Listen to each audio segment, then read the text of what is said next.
Hello everyone, for today's video I'm making Tutti Frutti. Let's see how it's made.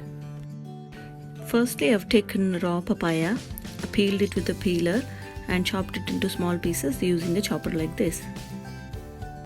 And then I'm taking about 4 cups of water and letting it boil.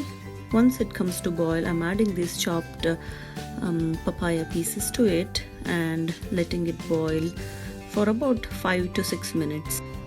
I'm doing this because raw papaya has a lot of stickiness to it and it has bitter taste to it.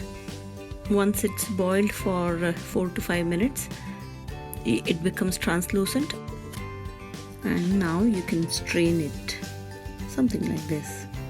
In the next step, I'm adding 2 cups of sugar and I'm adding 2 cups of water. And now I'm adding the raw papaya to it and letting it boil for 5 minutes first, and then I'm adding half a teaspoon of vanilla extract and then letting it boil for further 15 minutes. So altogether it has to boil around 20 minutes or so. Once it's boiled for about 20 minutes, then you can divide it into 3 bowls or the colors which you want it to make. I'm making 3 types.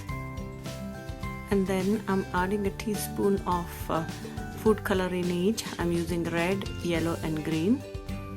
Mix them well, cover and keep in the fridge for 24 hours. Don't worry, the color will intensify quite a bit in the next 24 hours. After 24 hours, I'm first keeping a paper towel on each plate and then adding the papaya pieces to it. You can now see how vibrant the colors are. It still has a lot of moisture in it and hence the paper towels. Leave the cooked pieces on paper towel for next few hours.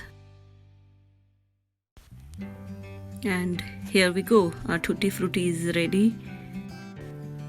And I hope you liked this recipe. If you did, don't forget to subscribe my channel. I'll see you in the next video. Till then, stay strong everyone.